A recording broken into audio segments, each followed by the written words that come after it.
Welcome back, folks, to WrestleRant, where I give my in-depth analysis of all the pay-per-views that I watched the WWE Network. Today I'll be talking about the 2002 installment of Survivor Series, and as I film this, the best Survivor Series that I've watched up to this point. As I film this, I'm in the midst of watching the 2003 installment, so maybe as I review, or go back and watch the rest of the 03 show, 05, 08, 2011, and 2012. I mean, I've already watched of course, the 11 and 2012 shows, as live, of course, as a fan. So maybe in one of those other shows I'll find the best Survivor Series shows I've ever seen. But so far on the WWE Network, when the Survivor Series shows that I've watched, this is easily my favorite and easily the greatest one I've seen yet. Personal opinion, though, and you'll see why as I review this in just a second. So kicking off the show, we had a six-man tables match, elimination tables match, pitting the Dudley Boyz, Bubba Ray and Spike Dudley, because Devon was a part of the SmackDown brand at this point as Reverend Devon. They were split up in the brand split earlier on in the year. And their tag team partner, Jeff Hardy, taking on the trio of the 3-minute warning, Rosie and Jamal, and Rico. So this was an extremely entertaining tag team matchup. It wasn't your traditional tables matchup. Like I said before, in my 02 edition, that was a great tag team match, great steel cage, not 02 edition, I'm sorry, in the 01 installment, the steel cage tag team match between the Dudley Boyz and Jeff Hardy. Now, Bubba and Jeff were on the same team in this show, and they still put on one hell of a matchup. With the 3-minute warning, I thought it was a very underrated tag team. Should have been around a little bit longer than they were, even though Umaga would go on to have a very successful singles career, and Rosie would go on to, be a part of the fucking Hurricane, the superhero bullshit. So really, night and day between those two. But even Rico was a very good worker, and he had a lot of cool spots in here as well. I mean, early on, I was a little confused why people were being put through tables. I didn't know what the rules were, but then I found out a little later down the stretch, and this is coming from someone that's doesn't pay attention to the matches sometimes. Because sometimes I'm typing an article while I'm watching the show. I'm multitasking. So sometimes I don't hear the announcement that this is going to be an elimination match or whatever. So I didn't hear that early on, but as we progressed, I started to pick up on it. But it's just a great matchup to kick off the show. I really applaud them for having this, for them deciding for this to be the opener, because I thought it really set the stage, set the tone for the rest of the exciting night of action. So I thought this was a great matchup. The Dudley Boyz reuniting Devon in MSG too. This is the arena where the event took place. MSG, New York City, baby. New York, New York. Dudley Boyz back together. Devon comes over from SmackDown. I don't know how they explain that. I don't know. I know Jim Ross is oh, that's a SmackDown guy. What's he doing here? So I don't really know how they explain it. But they did get back together, which is probably for the best anyway, because they weren't doing anything as singles competitors on their own, and Bubba had to resort to tag teaming with Spike because they didn't have Devon, and he was so much better as a singles guy, as a tag team guy at the time, than he was a singles competitor. He wouldn't go on to become a singles competitor until his TNA run in 2010. So at this point in time, they were much better together than they were apart. So it was a brilliant idea to not only bring them back together, but to do it in MSG where it had the most impact. And to hugging it out, got to a major pop, get the tables, put them through the table. Just a great matchup and a great moment overall. So up next, we had the Cruiserweight Championship on the line. Billy Kidman contending against the then Cruiserweight Champion, Jamie Noble, with Nidia in his corner. So a very fun Cruiserweight matchup. And it was one of those, the Cruiserweight division around this point in time was kind of first starting to find its legs on the SmackDown brand and be a part of the SmackDown brand for the next 5 years. And this is before Jamie Noble became a jobber, and same thing with Billy Kidman for that matter. But a part of the Cruiserweight division, I thought these two were very, very entertaining. For one thing, I like both their themes. Jamie Noble at this point in time, he had the Jack Swagger theme, the first Jack Swagger theme, back from early 2008, not Check 1 2, the other one. And he had that theme, and then Billy Kidman, I've always loved his theme, but I didn't know it wasn't until this show that he debuted that awesome theme. I can't remember what it's called. If you can't run, you can't hide, or something like that. Great theme. And it wasn't until this show that he debuted it, and the commentators made mention of that, and Taz was oh, it's a catchy beat. So that's probably why people didn't react all that well when he first came out, because they didn't know who it was. But Billy Kidman picking up 2 non-title victories over Jamie Noble on SmackDown in the show leading up to this. So it was pretty, even Steven, standard booking going into a pay-per-view match, pay-per-view title match between the two. And it was, basic cruiserweight action early on, but they really picked up the pace down the stretch with a lot of cool near falls, and they really captured the crowd's attention, and Billy Kidman hitting one of the best shooting star presses in the business on Jamie Noble for the victory, new Cruiserweight Champion crowned, the first of 5 title changes throughout the entire night. I think every title that was defended on the show changed hands. Yeah, I'm looking at it right now, every title did change hands that was defended, which I don't know if that's happened since or before that or after that. I'm not exactly sure, but it sure made for one hell of a historic night overall. But that was really, really cool. Very fun matchup between those two. Up next for the Women's Championship, it was a hardcore match with the then Women's Champion Trish Stratus defending against Victoria. And Victoria had just debuted in WWE, the whole backstory. And I like how for these Divas matches, even back then, they had video packages just kind of help tell the story between the two and what their feud was all about. And Victoria, the whole feud between them was the fact that Victoria was jealous or something like that in their pre-modeling days before they joined the company. So both guys are both women, of course, are very great wrestlers on their own. And they had a pretty good matchup here. The crowd wasn't all that electric for it, the MSG crowd, but it was fun while it lasted. I mean, a hardcore rules match, I think, fit this feud well based off the video package and all their brawling that they did going into the show. But even still, though, made for a cool moment when Victoria picked up the victory. I believe this was her first women's championship, so that was a pretty cool moment.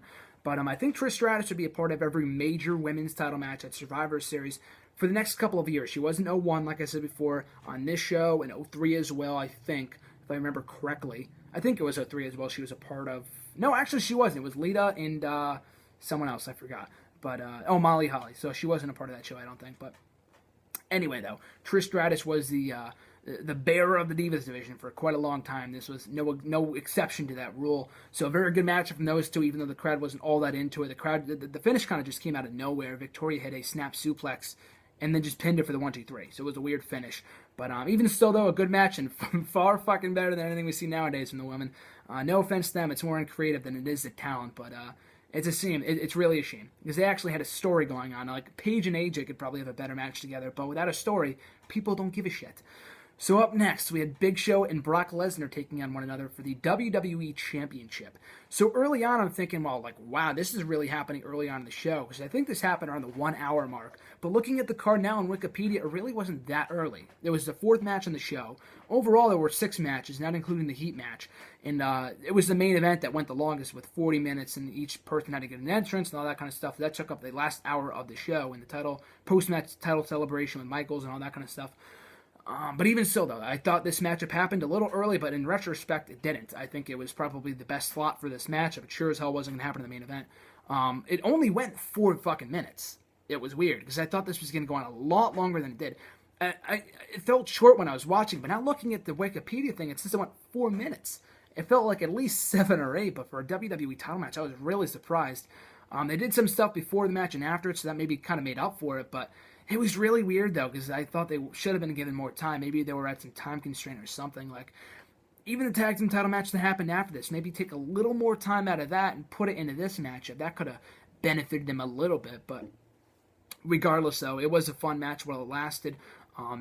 Big Show and Brock, I mean, they've had some really good matches over the course of their feud, but I never really thought they were great matches, from what I've seen anyway. Maybe someone can tell me otherwise, but my personal opinion, I never thought Big Show and Brock Lesnar had amazing matches. Maybe it's just because they happened around the same time that Brock had that great series of matches with Angle. I'm just kind of biased towards those. But even still, though, they made the most of the time they were allotted. They were really, really foreshadowing the Paul Heyman heel turn. So for most people, that wasn't much of a shock. But for the longest time, I always thought there was a double turn on the show because I thought Brock Lesnar was the heel going into this match. He was sure as hell the heel at their Hell in a Cell match between Taker and Lesnar at the No Mercy show from that October. So for Lesnar to go from a heel to a babyface from that point until Survivor Series, maybe he was just teasing it. Like, I'm not exactly sure. Maybe he already was a heel.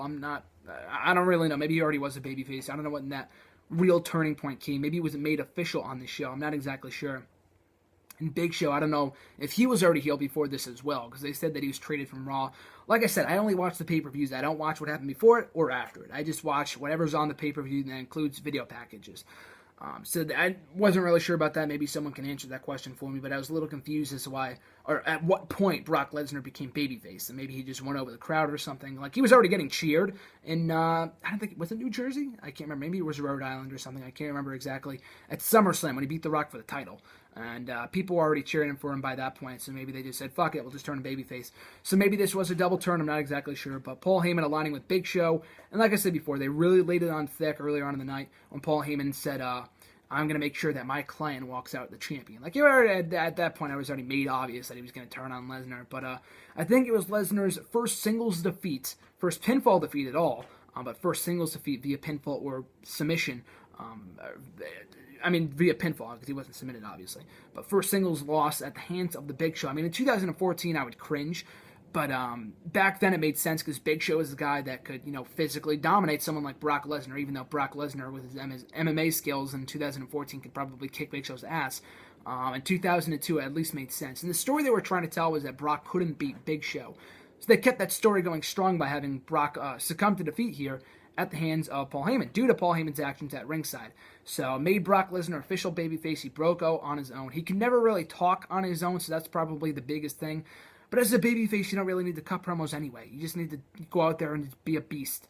And at least, now that he's a heel, for all these years that he's been, for the last 10 years, at least now he has Paul Heyman as his mouthpiece, so it works out well. Anyway, so fun match for what it was. New WWE Champion crown. Brock Lesnar babyface, Big Show heel. Paul Heyman joins Big Show. A lot of commotion going on. Would have hoped for a longer matchup, but it was impressive to see Brock Lesnar pick up Big Show for the F5. Nevertheless, it might have been the first time that happened. I'm not sure. Maybe, again, someone can correct me on that. But if it was the first time, and there was no better place for that to happen than at MSG. Up next, triple threat tag team match, Elimination Rules, pitting Los Guerreros against Kurt Angle and Chris Benoit against Edge and Rey Mysterio in a triple threat elimination tag team match, like I said before, for the WWE tag team titles. So for the latter half of 2002, and even going into 2003, these three teams were having kick-ass matches on the SmackDown brand, otherwise known as the SmackDown 6. And Eddie Guerrero, Chavo, Benoit, Angle, Edge, Rey were all having great matches on a fucking weekly basis, and this was no exception. Another spectacular matchup between these three teams. And it kind of took the place of the traditional Survivor Series elimination tag team match, and I'll kind of talk about that a little bit later, but this was another show where there was no elimination traditional Survivor Series tag team matchup. Both this and the 98 show. The 98 show I was fine with because there was a tournament, and it wouldn't have made much sense to do a match like that on a pay-per-view where there was all tournament matches, and it would have taken up so much time. On this show, they had a 6-man tag team match. In the opener, they had another 6-man match, which, although it was 3 teams, this match, they had another 6-man in the main event in the Elimination Chamber, so I guess that kind of made up for it. But that kind of took the place, to survive. They really drove home that point when they were promoting the show and the video package and stuff like that, so it made sense.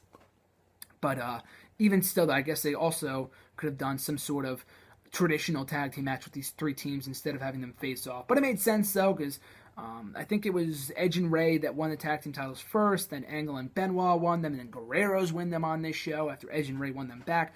The titles changed hands a lot within the course of like a month or two, and I would always be pissed at that if that were to happen today. But at least these matches, or at least these guys were having great kick-ass matches every single time they face each other. And that, like I said before, this is just another example, another encounter that really blew me away as a fan. So Los Guerreros come out victorious as the new WWE Tag Team Champions. And that brings us to the main event. Actually, even before the main event, we had a in-ring segment between Chris Nowinski from Monday Night Raw and Matt Hardy v. Wanda from SmackDown. So these two having a very entertaining segment with Chris Nowinski calling the crowd in MSG, what did they call him? They called them stupid.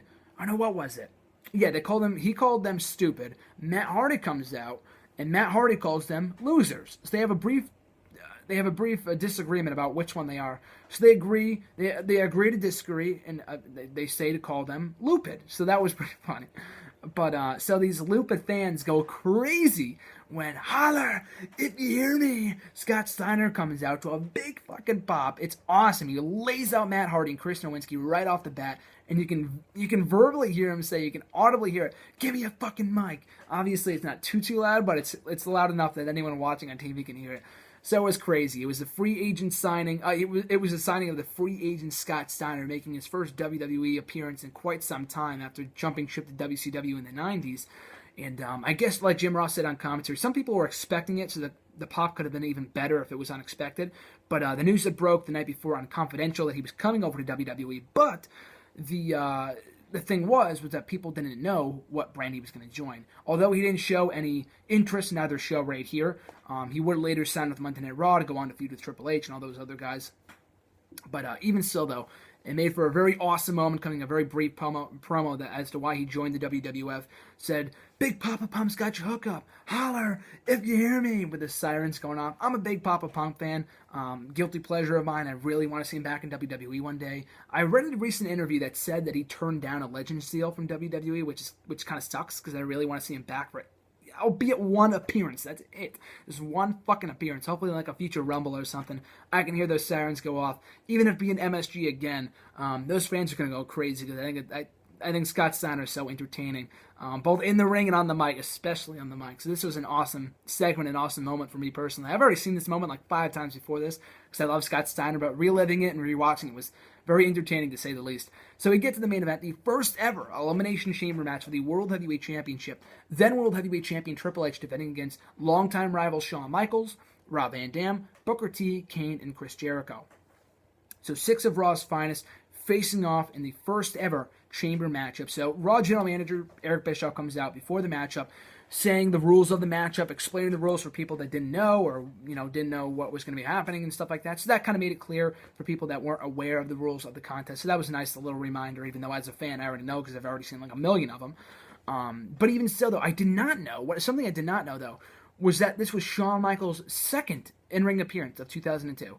I did not know that. I thought he wrestled, he came back for his first ever matchup in 4 years at the 2002 SummerSlam, which I did review here on the channel, cheap plug if you want to go back and check it out. But I did not know that he did not wrestle at all after that matchup. So obviously they were showing some clips going into this matchup, brawls between Triple H and Shawn Michaels going into this show. So they obviously had some TV time, but I don't know if Michaels disappeared from TV after SummerSlam or if he still on a regular Raw on TV. Like I said, I don't know what happened before the show or what after it or what happened after it, aside from what I see in the video packages. So someone can hopefully clear that up for me. I'd appreciate it. But that was really big. That made for a big selling point of this matchup, that this was only Shawn Michaels' second matchup in 4 years. So that was a major point of that. And RVD, Booker T, Kane, and Chris Jericho all having very good showings here as well. No standout performances. RVD hitting his 5-star frog splash off the top of one of the pods, kind of setting the stage for show-stealing appearances or performances in these kind of matches. Kane tossing Chris Jericho through one of the pods. Chris Jericho, who came out to King of My World by Saliva, who was in the building. They actually performed live at the restaurant, the WWF or WWE restaurant, I guess at that time, in New York. Earlier on in the show, Stacy Keibler was hosting the show from there, and they had the performance of the pay-per-view's theme song, Always. And then maybe they traveled from there to Survivor Series and MSG. I'm not exactly sure. I mean, they were right in the same area, so I wouldn't be surprised. But they came to the show just in time to perform King of My World for Chris Jericho, which he never used before or after. And I thought it's an awesome song. I used it for Save Us GSM, my radio show, for a couple of years in 2012, 2013. It's an awesome freaking song, so I can't believe they haven't used it much since at all. And I'm really hoping they include it in WWE 2K15. I don't think they will, but it'd be awesome if they did. But I thought that was a cool performance that kind of goes under the radar of many people because I thought it was a kick-ass song. But the match itself, like I said before, great chamber match, especially given against some of the ones that we see today. There's been some good chamber matches over the years, but this is easily one of the better ones I've ever seen, dating back to the ones that I've seen in like 05, 06, and to present day. I thought this was awesome. A lot of great storytelling when it came down to Kane, Jericho, H, and HBK, especially when it came down to Triple H and HBK. They had a lot of great stuff, a lot of great interactions, a lot of great what am I trying to go here? What am I trying to say? Near falls, I'm trying to say here. Finishers and kickouts and all this other stuff. It was great. Triple H hitting the pedigree, covering for the 1, 2, 3. Kick out at 2. Place goes crazy. That MSG crowd so desperately wanted to see Shawn Michaels come out victorious as the new World Heavyweight Champion, and he did. Triple H would go for a second pedigree. Shawn Michaels hits him with a backdrop body right over the top, hits him with a reversal, going for the sweet chin music. Oh, no, he was going for the sweet chin music. And Triple H reverses into a pedigree. He reverses out of that, hits him with the sweet chin music, gets the 1, 2, 3. Crowd goes crazy, massive reaction. I got chills just watching it. I have chills right now just talking about it. And to become the new World Heavyweight Champion, Shawn Michaels' first world title in over 4.5 years. So made for a hell of a moment and a great way to close out the matchup as well.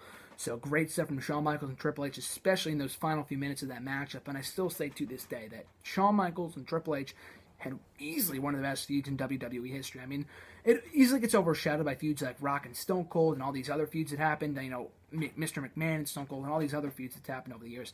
But I think Triple H and Shawn Michaels had one of the best feuds in World of Wrestling Entertainment history from 02 to 04 in terms of like it being on and off. Like they really heated up going to SummerSlam, no pun intended, cooled it down a little bit, heated it up and going to Elimination Chamber on Survivor Series, had a few more matches after this, and they would heat it up again in 04 over the world title and their Hell in a Cell match, and later on that year for the World Heavyweight Championship. Like there was a lot of factors that went into the making that feud great.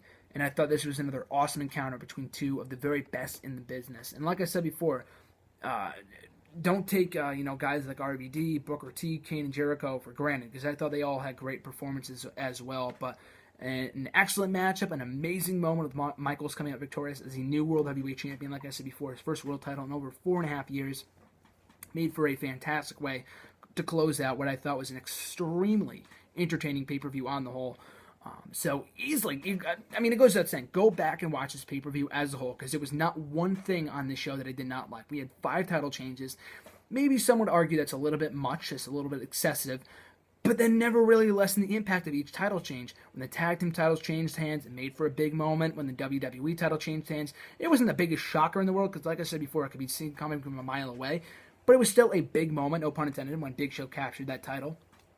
When the Cruiserweight Championship changed hands, people reacted. When the Women's title changed hands, some people reacted. In the main event, of course, the entire arena came unglued when the World Heavyweight Championship debuted. And Scott Steiner made his first WWE appearance in years, so that was awesome. And the opener was very, very fun as well. So there was not one thing on this show that I could pick out that was bad. I think it's the first time I've ever reviewed a pay-per-view on the channel where there was not one thing I didn't like. And I thought this was a great show. So go out of your way to watch the show. But if you're so stubborn and you can't sit down to watch a 2.5-hour pay-per-view, 2-hour and 40-minute pay-per-view, and you have to only watch one match, only watch the main event. I thought the Elimination Chamber was fantastic. But like I said before, if you do have the chance, if you do have to make some time out of your schedule to watch an entire Survivor Series pay-per-view, go back and watch this one. I'm still going to review all the other ones, like the 03, 05, 08, 2011, 2012 anyway, but I thought this pay-per-view in particular was very, very strong. I thought it was an amazing show, and I had to give it 2 thumbs up. I thought it was a fantastic show, very newsworthy with 5 title changes, the debut of Scott Steiner, the debut of the Elimination Chamber, and all this other awesome stuff happening in between. So thanks for watching, guys. Always appreciate it. If you want to support the show, you can find me on Facebook at Graham GSM Matthews, Twitter at WrestleRant. Make sure to like, comment, and subscribe. My next video, we'll be talking about the 2003 installment of Survivor Series. So until then, I'm Graham GSM Matthews, and I'll catch you guys in my next video.